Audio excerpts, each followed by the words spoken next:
Vida después de la traición. Mi historia de supervivencia. Mi nombre es Elena y a los 35 años jamás imaginé que heredaría 12 millones de dólares de mi tío abuelo Sebastián. Conducí a casa emocionada por contarle a mi esposo Rafael la noticia que cambiaría nuestras vidas cuando mi mundo literalmente se desplomó a mi alrededor. Desperté en el hospital con el cuerpo destrozado y sumida en un dolor indescriptible. Pasaron las horas, luego los días, pero Rafael nunca apareció. Cuando finalmente logré contactarlo por teléfono, sus palabras me hirieron más profundamente que cualquier herida física. Ahora, mientras lo veo entrar caminando con su nueva esposa, nunca esperé que ella me mirara y gritara esas palabras que jamás olvidaré. La relación con mi tío abuelo Sebastián había sido complicada, por decir poco. Era el hermano mayor de mi padre, pero habían tenido una disputa décadas atrás por el negocio familiar. La ruptura fue tan profunda que nuestras familias apenas se reconocían en las raras reuniones navideñas. A pesar de esto, tenía recuerdos entrañables de visitar su extensa propiedad campestre cuando era niña.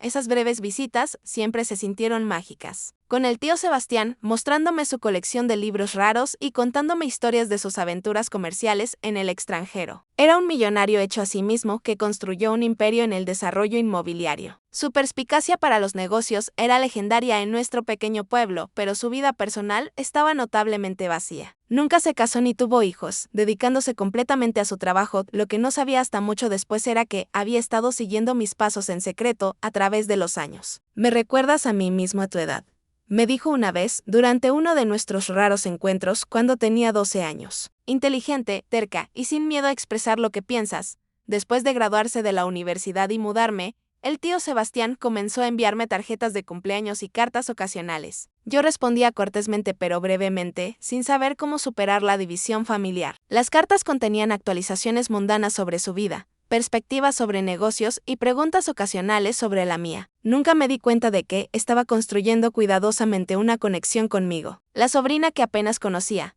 6 meses antes del accidente, al tío Sebastián le diagnosticaron una enfermedad cardíaca avanzada. Cuando me enteré de la noticia a través de un primo lejano, decidí visitarlo en el hospital. Recuerdo lo frágil que se veía, una sombra de la figura imponente de mi infancia. Sin embargo, sus ojos se iluminaron cuando entré a la habitación. «Elena», dijo, su voz apenas un susurro. «Siempre supe que regresarías». Esa visita se convirtió en visitas semanales. Hablamos de todo, desde filosofía hasta política, recuperando el tiempo perdido. Nunca mencionó la disputa con mi padre, y yo nunca pregunté. Era como si hubiéramos acordado silenciosamente empezar de nuevo. «La vida es demasiado corta para guardar rencores», me dijo durante una de nuestras últimas conversaciones. Aprendí esa lección demasiado tarde. 3 meses después, falleció pacíficamente mientras dormía. Lloré más profundamente de lo que esperaba. En cuanto a Rafael, nuestra historia de amor comenzó hace 7 años en una exposición de arte en el centro. Yo estaba ahí, escribiendo un artículo para la revista de estilo de vida local donde trabajaba. Rafael era uno de los artistas más destacados. Sus pinturas abstractas atrajeron considerable atención. Tenía esa confianza sobre él, una pasión cuando hablaba de su trabajo que era magnético. «El arte trata de ver el mundo de manera diferente», dijo cuando lo entrevisté. «Encontrar belleza en el caos». Comenzamos a salir poco después y en un año estábamos casados en una pequeña ceremonia. No podíamos permitirnos algo lujoso, pero fue perfecto para nosotros. Rafael estaba decidido a triunfar como artista, y yo apoyé su sueño de todo corazón. Tomé un trabajo más estable en una agencia de publicidad para mantenernos a flote financieramente mientras él buscaba galerías y comisiones. Durante los primeros años, las cosas fueron maravillosas a pesar de nuestras dificultades económicas. Vivíamos en un departamento modesto, ahorrábamos donde podíamos y soñábamos con el futuro. Rafael pintaba hasta altas horas de la madrugada mientras yo editaba textos para campañas publicitarias. Éramos socios, cada uno desempeñando su papel. Pero los últimos 2 años han sido diferentes. La carrera artística de Rafael permanecía estancada y el rechazo parecía cambiarlo. Se volvió malhumorado, retraído y a veces desaparecía por horas sin explicación. Cuando le preguntaba, respondía bruscamente que necesitaba espacio para pensar o que estaba creando redes con otros artistas. Nuestra cuenta bancaria se agotaba mientras se le invertía en materiales costosos para proyectos que nunca parecían materializarse. «Simplemente no entiendes el proceso artístico», se convirtió en su respuesta estándar a cualquier pregunta sobre dinero o su paradero. Estaba en el trabajo cuando recibí la llamada de Andrés Vázquez. «El abogado del tío Sebastián, Elena Morales», habla Andrés Vázquez. «Estoy manejando el patrimonio de Sebastián Morales. ¿Estaría disponible para venir a mi oficina hoy?». Acepté, esperando quizás un pequeño recuerdo o una carta. Cuando Andrés deslizó el testamento sobre su escritorio, Casi me caigo de la silla. El tío Sebastián me había dejado todo. Todo su patrimonio está valorado en 12 millones de dólares más la propiedad familiar. Revisó su testamento después de su reconciliación, explicó Andrés. Estaba bastante impresionado con cómo habías construido tu vida, según tus propios términos. Adjunta al testamento había una carta escrita a mano por el tío Sebastián. Querida Elena, si estás leyendo esto, me he ido a lo que sea que venga después. Te he observado crecer desde lejos, admirando tu determinación y corazón bondadoso. Tienes la misma chispa que yo tuve una vez, pero con la sabiduría que me faltó. Este dinero es una herramienta, no una solución. Úsalo bien, sé feliz y recuerda que la verdadera riqueza no se mide en dólares. Con amor, tu tío Sebastián. Firme los papeles necesarios ese día. 12 millones de dólares. Era una cantidad inconcebible. Podíamos pagar nuestras deudas. Rafael podría perseguir su arte sin presión financiera. Podríamos comprar una casa, viajar, formar una familia. Las posibilidades eran infinitas. Al salir, me detuve en una joyería y compré un reloj caro para Rafael, un símbolo de nuestro nuevo comienzo. Decidí no decírselo por teléfono. Noticias como esta merecían una celebración apropiada. Lo llamé de todos modos, solo para decir que llegaría a casa temprano con buenas noticias. Sonaba distraído, casi molesto. Estoy en medio de algo, Elena. Un nuevo proyecto artístico, muy experimental. Esto es importante, Rafael. Estaré en casa en 30 minutos. Está bien, solo no esperes mucha reacción. Estoy en mi zona creativa. Colgué, sintiéndome ligeramente desanimada, pero aún emocionada. Una vez que escuchara las noticias, su estado de ánimo seguramente cambiaría. No sabía que esa llamada sería una de nuestras últimas conversaciones normales.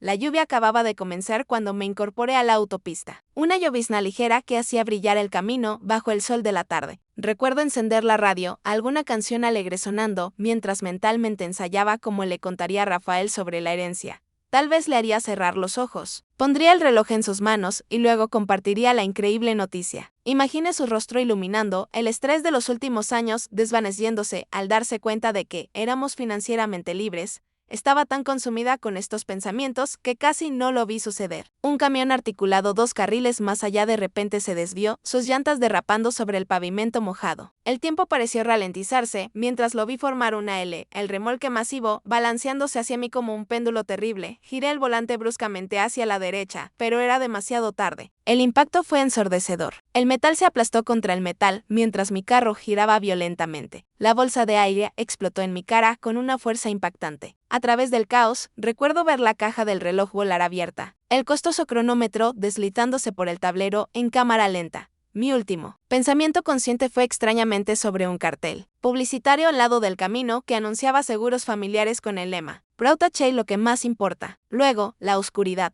Desperté al sonido constante de monitores cardíacos y el olor antiséptico que solo tienen los hospitales. Todo mi cuerpo se sentía como si hubiera pasado por una trituradora de carne. Incluso al respirar, sentía dolores agudos por mi pecho. Traté de moverme y inmediatamente me arrepentí. Tranquila, advirtió una voz gentil. Necesitas quedarte quieta. Forcé mis ojos enfocados en la mujer de uniforme azul parada junto a mi cama. Su etiqueta de identificación decía Carmen Jiménez, enfermera registrada. ¿Qué pasó? Mi voz salió como un raspado. Estuviste en un accidente serio en la autopista 65, explicó Carmen, revisando una de mis líneas intravenosas. Has estado inconsciente por casi 2 días. ¿2 días? La información cayó como un ladrillo. ¿Mi esposo? ¿Rafael sabe que estoy aquí? La expresión de Carmen cambió sutilmente. Contactamos el número de emergencia en tu teléfono. Dejamos varios mensajes, pero él no ha venido. Incluso en mi estado drogado, sentí una puñalada de confusión. Aún no, pero estoy segura de que vendrá pronto, agregó, aunque su tono carecía de convicción. Más tarde ese día, el doctor Daniel Faste vino a explicar la extensión de mis heridas. 3 costillas rotas, una conmoción cerebral severa, una fractura compuesta en mi pierna derecha que requería tornillos quirúrgicos y varias laceraciones y contusiones.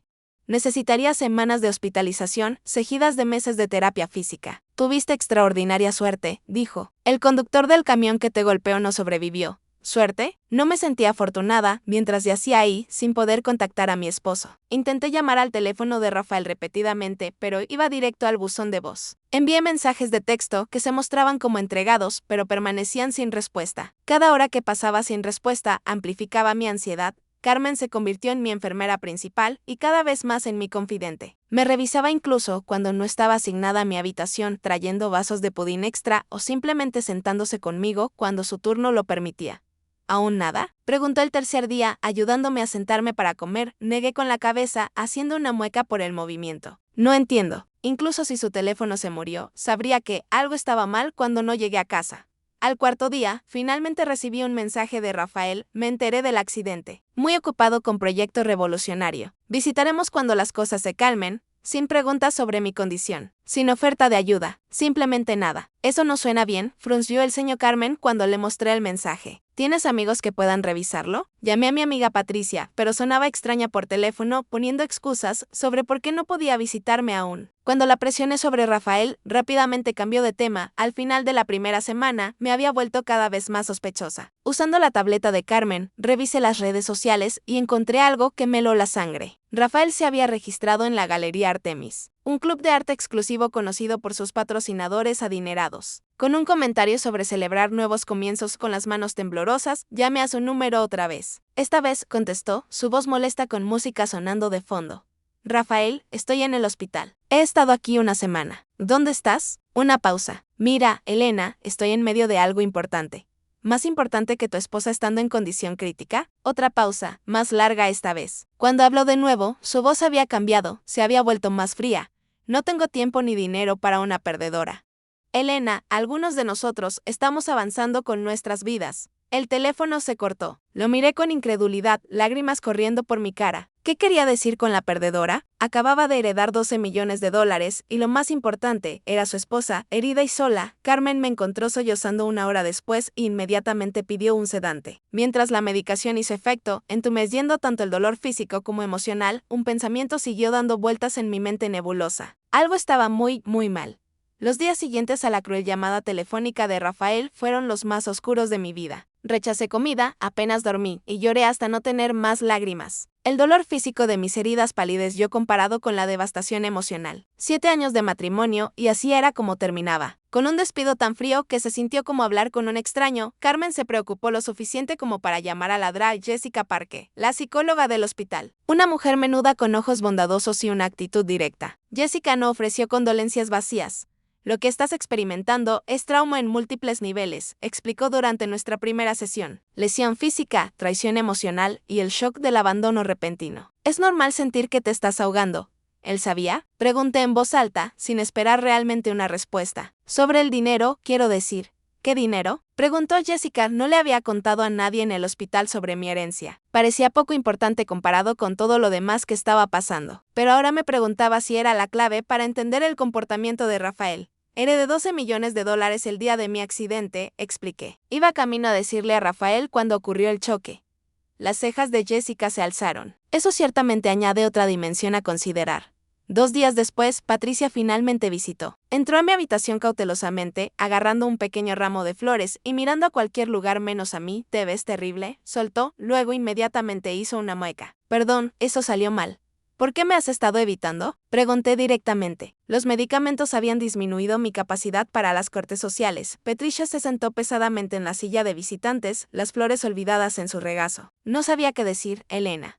Todo está tan desordenado. Dime qué está pasando con Rafael. Se inquietó con su anillo de bodas, torciéndolo nerviosamente. Él está con alguien más ahora. Una mujer llamada Valeria. Las palabras me golpearon como en otro choque de auto. ¿Qué quieres decir con alguien más? Estamos casados. Ha estado diciéndole a la gente que no sobreviviste el accidente, susurró, lágrimas formándose. Tuvo una pequeña reunión conmemorativa en tu departamento la semana pasada. No pude obligarme a ir, la habitación parecía inclinarse hacia un lado. Le dije a la gente que estoy muerta mientras estoy acostada aquí en el hospital. Patricia sintió miserablemente. Solo me enteré de que estabas viva cuando Carmen me llamó ayer. Rafael bloqueó todas tus cuentas de redes sociales. Cambió las cerraduras de tu departamento. Muéstrame, exigí. Muéstrame a esta mujer.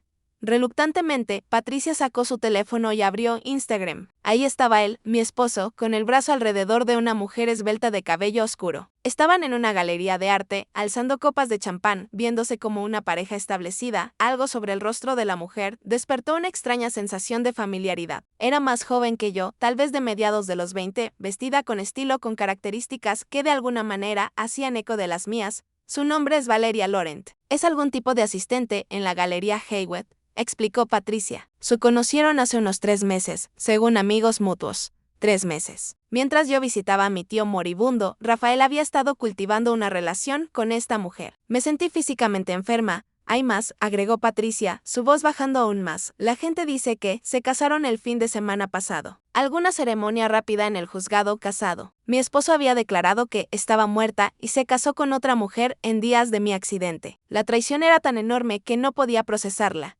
Carmen, que había estado rondando cerca, intervino cuando vio que mi monitor de ritmo cardíaco se disparaba peligrosamente. Creo que eso es suficiente por hoy, dijo firmemente, guiando a Patricia hacia la puerta. Lo siento mucho, Elena, gritó Patricia. Debería habértelo dicho antes, después de que se fue. Carmen se sentó conmigo, su presencia constante, mientras trataba de dar sentido a lo que había aprendido.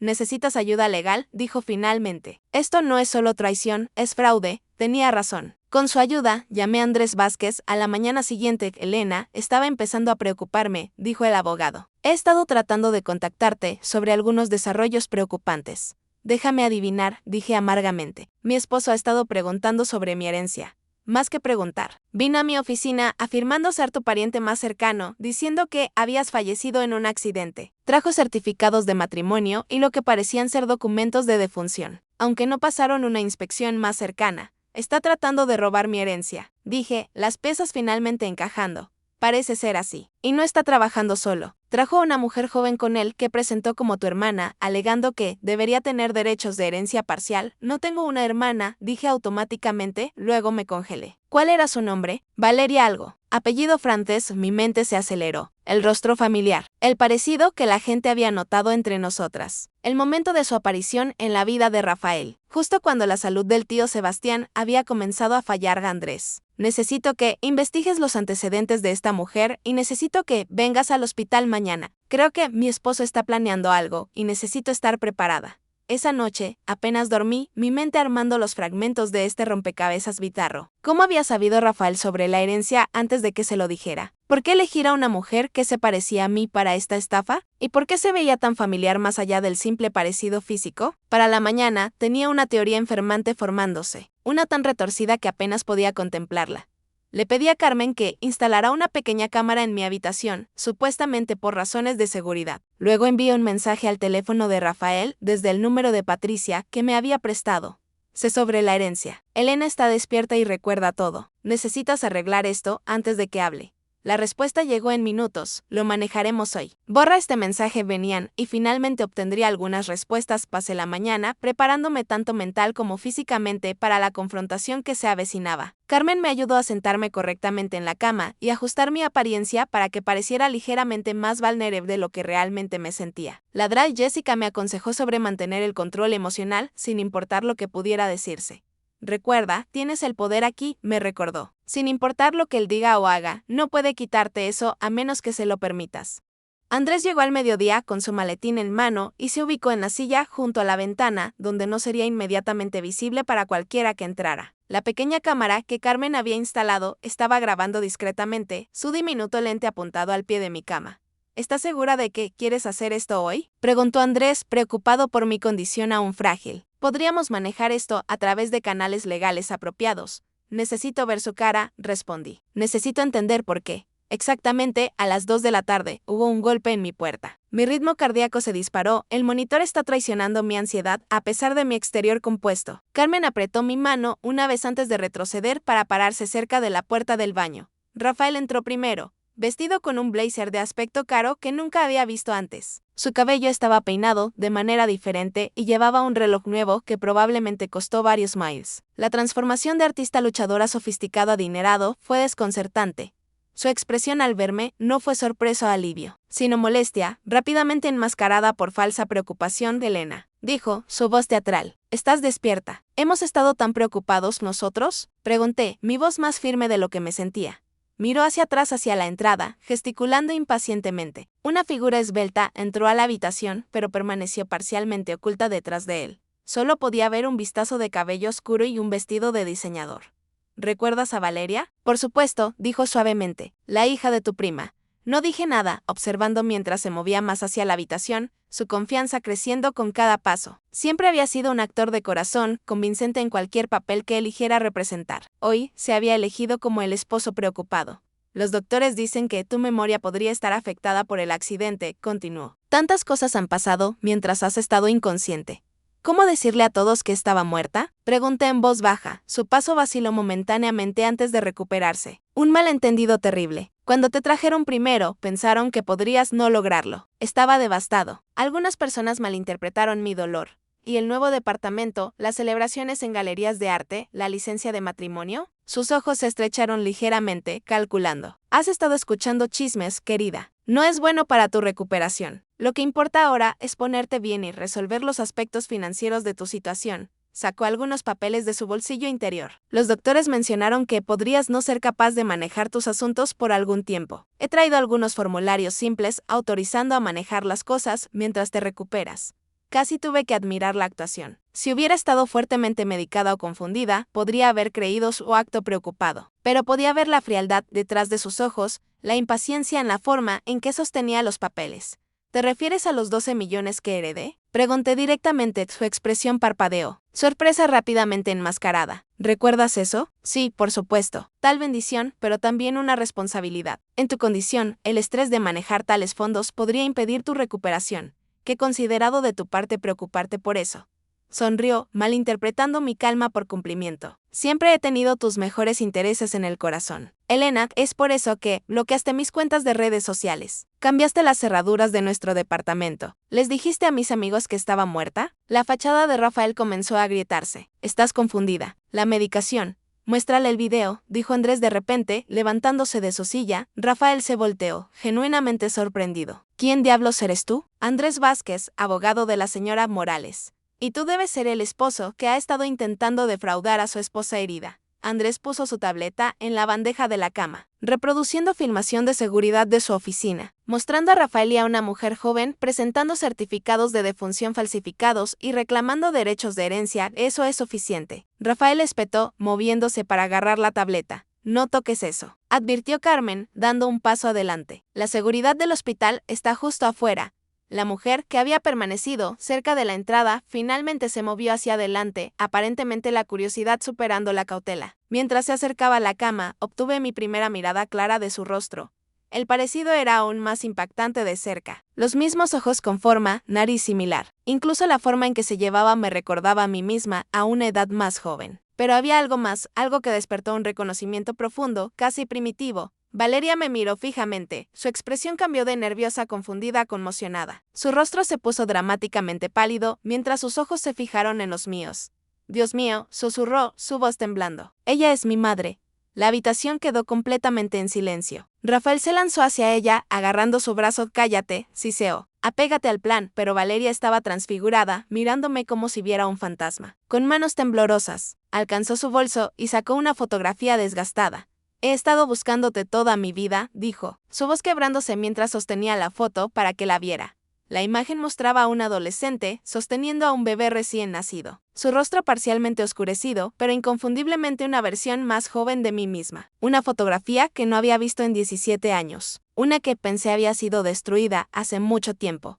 Mientras miraba la evidencia de mi secreto más cuidadosamente guardado, la habitación parecía girar a mi alrededor. El pitido del monitor cardíaco se aceleró mientras las piezas de un rompecabezas que nunca supe que existía de repente encajaron en su lugar. Mis manos temblaron mientras tomaba la fotografía de Valeria. La adolescente en la imagen se veía tan joven, tan asustada, sus ojos rojos de llorar mientras sostenía el pequeño bulto, por lo que sabía sería la primera y última vez. ¿Dónde conseguiste esto? Susurré. Estaba conmigo cuando fui adoptada, respondió Valeria, su voz igualmente suave. El único vínculo que tenía con mi madre biológica. Lo he llevado conmigo todos los días desde que fui lo suficientemente mayor para entender lo que significaba. Rafael hizo otro intento de intervenir. Esto es ridículo. Obviamente está confundida y tratando de manipular la situación. Cállate. Rafael, dije con una autoridad recién encontrada que pareció sorprender a todos, incluyéndome a mí. Por una vez en tu vida, solo deja de hablar. Miré de vuelta a Valeria, realmente estudiando su rostro. Tenía los pómulos de mi madre y mis ojos. ¿Cómo no lo había visto inmediatamente? Tal vez porque había pasado 17 años tratando de olvidar, de alejar el recuerdo del bebé que solo había sostenido una vez. Tenía 18 años, comencé, mi voz temblando mientras hablaba. Una estudiante de último año de preparatoria, con planes para la universidad. Mi novio en ese momento no quería nada que ver con un bebé.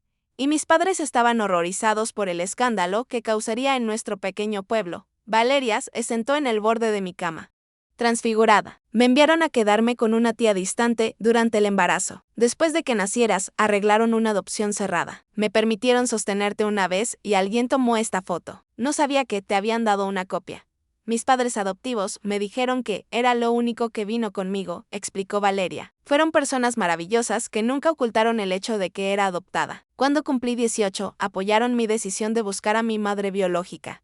¿Cómo encontraste a Rafael?, preguntó Andrés, su mente de abogado aún enfocada en desenredar el esquema. Valeria miró incómodamente a Rafael, que estaba parado rígido de ira junto a la ventana. No lo encontré a él. Él me encontró a mí, admitió. Hace unos 3 meses, se me acercó en la galería donde trabajo. Dijo que sabía quién era mi madre biológica. Las piezas encajaron en su lugar con claridad enfermizamente. La caja de recuerdos, dije, mirando a Rafael. La encontraste cuando nos mudamos el año pasado. Rafael no dijo nada, pero su expresión confirmó mi sospecha. Había guardado una pequeña caja de madera con algunos recuerdos de ese periodo de mi vida. El brazalete del hospital, un gorrito diminuto y una copia de esa fotografía. Pensé que la había escondido bien, pero aparentemente no lo suficiente. Me dijo que tú también me habías estado buscando, continuó Valeria. Que eras adinerada, pero distanciada de tu familia, y querías reconectar pero tenías miedo del rechazo. ¿Y cuando entró el matrimonio en la imagen?, pregunté, incapaz de mantener la amargura fuera de mi voz. Valeria se sonrojó de vergüenza. Sucedió gradualmente. Era tan atento, tan interesado en ayudarme a conectar contigo. Cuando propuso matrimonio hace 2 semanas, diciendo que te haría feliz verme establecida con alguien en quien confiabas, parecía romántico. Luego tuve mi accidente. Y de repente era más valiosa muerta que viva, concluí. Rafael finalmente rompió su silencio. No tienes prueba de nada. Todo esto es circunstancial y manipulación emocional. Andrés se aclaró la garganta. Realmente, tenemos bastante evidencia, incluyendo tus intentos de acceder a las cuentas de Elena, certificados de defunción falsificados. Y ahora esta confesión grabada, sin mencionar la bigamia, ya que todavía estás legalmente casado con Elena, lo que no entiendo. Intervino Carmen, ¿es por qué pasar por todo este esquema elaborado? ¿Por qué no simplemente quedarte casado con Elena y disfrutar la herencia juntos? Miré a Rafael, realmente lo miré, viéndolo claramente tal vez por primera vez. Porque nunca me amó. Era conveniente, un ingreso estable, mientras perseguía sus sueños artísticos. Pero $12 millones, eso requería un plan más grande. El testamento tiene una provisión especial, explicó Andrés. Si Elena hubiera muerto sin hijos, una porción significativa habría ido a la caridad. Pero con un descendiente directo, toda la herencia se quedaría en la familia. Como esposo de Valeria. Rafael habría tenido influencia sobre esos fondos. Terminé. Valeria se levantó de repente, alejándose de Rafael. Me usaste. Todas esas cosas que dijiste sobre cuidarme, sobre construir un futuro juntos. No seas ingenua, espetó Rafael. Era un arreglo mutuamente beneficioso. Querías encontrar a tu madre biológica, yo ayudé. El dinero era solo un bono.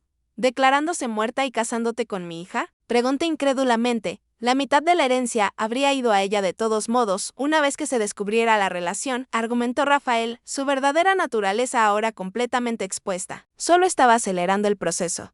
Cometiendo fraude, señaló Andrés. Y potencialmente asesinato, si Elena hubiera muerto por sus heridas, sin recuperar la conciencia. El rostro de Rafael se endureció. No puedes probar eso. No necesitamos hacerlo, dije en voz baja. Ya has hecho suficiente daño. Me volví hacia Valeria, cuyo mundo claramente había sido destrozado. Lamento mucho que haya sido arrastrada a esto. Su secó las lágrimas de los ojos. Toda mi vida imaginé encontrar a mi madre biológica. Nunca así. Rafael hizo un movimiento repentino hacia la puerta. Esto es absurdo. Me voy. No aconsejaría eso, dijo Andrés con calma. La seguridad del hospital está esperando afuera y ya he presentado cargos preliminares. Irse ahora solo añadiría huir a la lista. Como si fuera una señal, 2 oficiales de seguridad aparecieron en la entrada. Rafael miró salvajemente alrededor de la habitación como un animal acorralado buscando escape. Elena intentó una última vez, su voz tomando el tono gentil que una vez amé. Podemos resolver esto. Piensa en todo lo que hemos pasado juntos. Eso es exactamente en lo que estoy pensando, respondí. Oficiales, este es el hombre que mencioné, mientras escoltaban a Rafael fuera de la habitación. Valeria y yo quedamos en un extraño silencio pesado. 17 años de separación colgando entre nosotras como una pared invisible. Nunca dejé de pensar en ti, finalmente dije. Ni un solo día.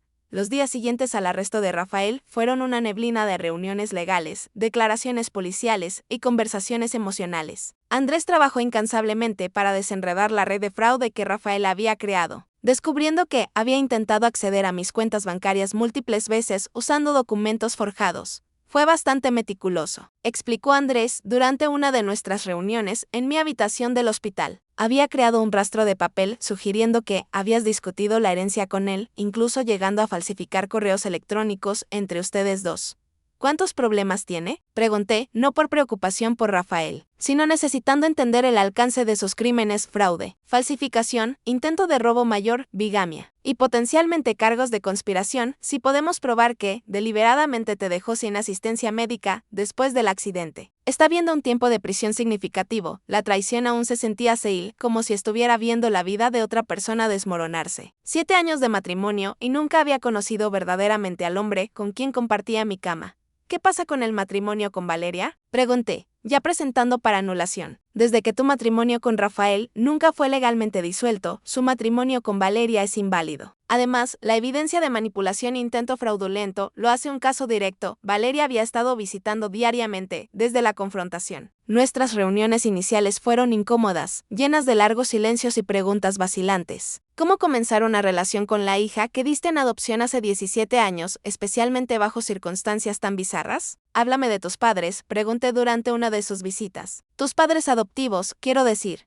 El rostro de Valeria se suavizó. Son maravillosos. Papá es maestro de ciencias de preparatoria. Mamá trabaja como bibliotecaria. Siempre se aseguraron de que supiera que era amada y deseada. Me alegra, dije sinceramente. Eso era todo lo que siempre esperé para ti. Quieren conocerte cuando estés lista, agregó cautelosamente. Nunca hablaron mal de ti. Siempre me dijeron que eras muy joven y querías que tuviera oportunidades que no podrías proporcionar. Las lágrimas llenaron mis ojos. Suenan como personas extraordinarias. ¿Por qué nunca trataste de encontrarme?, preguntó la pregunta que claramente había estado pensando en ella. Respiré profundo. Parcialmente vergüenza, parcialmente porque pensé que una ruptura limpia sería mejor para ti y parcialmente porque tenía miedo. ¿Miedo de qué? De que me odiaras por haberte dado en adopción, de que hicieras preguntas para las que no tenía buenas respuestas, de que verte feliz con otra familia me rompiera el corazón de nuevo. Valeria extendió la mano tentativamente y tomó la mía. Nunca podría odiarte. Tengo preguntas, sí, pero entiendo que era solo un adolescente enfrentando una situación imposible. Su perdón tan libremente dado rompió algo dentro de mí, por primera vez desde el accidente. Lloré sin restricción, liberando 17 años de culpa y pesar. Carmen, que había estado revisando mis signos vitales, silenciosamente salió de la habitación para darnos privacidad. Mientras mis heridas emocionales comenzaron el lento proceso de sanación, mi recuperación física también continuó. Los cirujanos habían hecho un trabajo excelente en mi pierna, pero el camino hacia la movilidad completa sería largo. Las sesiones de terapia física eran agotadoras, a menudo dejándome exhausta y desalentada. Estás haciendo un progreso notable, me aseguró el Dr. Faste durante un examen de seguimiento. Muchos pacientes con tus heridas aún estarían postrados en cama. Tengo buena motivación, respondí, mirando a Valeria, que había comenzado a asistir a mis sesiones de terapia para apoyo moral. Andrés visitó de nuevo con noticias sobre la situación de la herencia. Dadas las circunstancias, creo que deberíamos discutir cómo quieres manejar el patrimonio, particularmente a la luz de la relación de Valeria contigo. Había estado pensando en esto extensivamente. El tío Sebastián me dejó todo porque no sabía sobre Valeria. Si hubiera sabido que tenía una sobrina nieta, creo que la habría incluido. Entonces, ¿quieres dividir la herencia?, clarificó Andrés. Sí, equitativamente. Valeria inmediatamente protestó. Elena, no. Ese dinero es tuyo. Nunca vine buscándote por dinero. Lo sé. Le aseguré, pero eres familia, mi familia. Y tengo 17 años de cumpleaños y navidades que compensar. 2 semanas después del arresto de Rafael, recibí una visita de la detective Laura Jennings. La oficial manejando el caso. Encontramos algo preocupante al ejecutar la orden de registro en tu departamento, explicó, colocando una bolsa de evidencia sellada en la bandeja de mi cama. Adentro había una pequeña botella de pastillas con una etiqueta de farmacia a mi nombre, pero para medicamento que nunca había sido prescrito.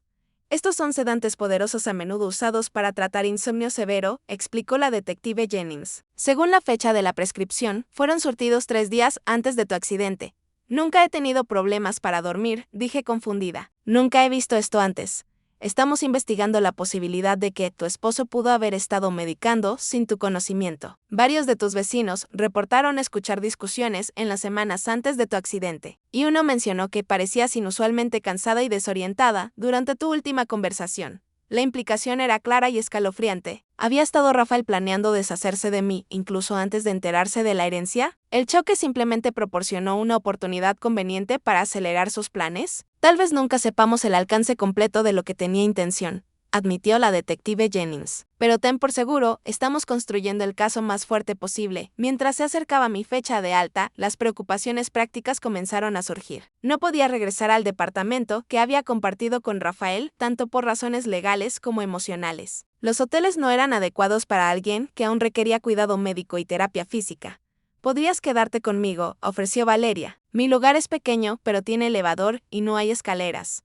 «No podría imponer así», protesté. «No es una imposición. Quiero ayudar», insistió. Luego agregó con una pequeña sonrisa, «Además, tenemos mucho que ponernos al día, Carmen», que se había convertido en una querida amiga a lo largo de mi estancia en el hospital. Tenía otra sugerencia. «¿Qué tal la propiedad de tu tío?», mencionó Andrés. «Está vacía». La idea echó raíces. La finca campestre, donde había pasado esos pocos días mágicos de la infancia, ahora era mía. Necesitaría actualizaciones y modificaciones para acomodar mis necesidades de recuperación, pero ofrecía un comienzo fresco, lejos de los recuerdos dolorosos de mi vida con Rafael. ¿Está a más de una hora de la ciudad?, reflexioné. «Valeria, eso sería un viaje largo para ti a la galería». Ella miró hacia abajo, inquieta con la correa de su bolso. «Realmente, renuncié al trabajo de la galería la semana pasada. Demasiados recuerdos de cómo Rafael me manipuló ahí. ¿Qué harás ahora?».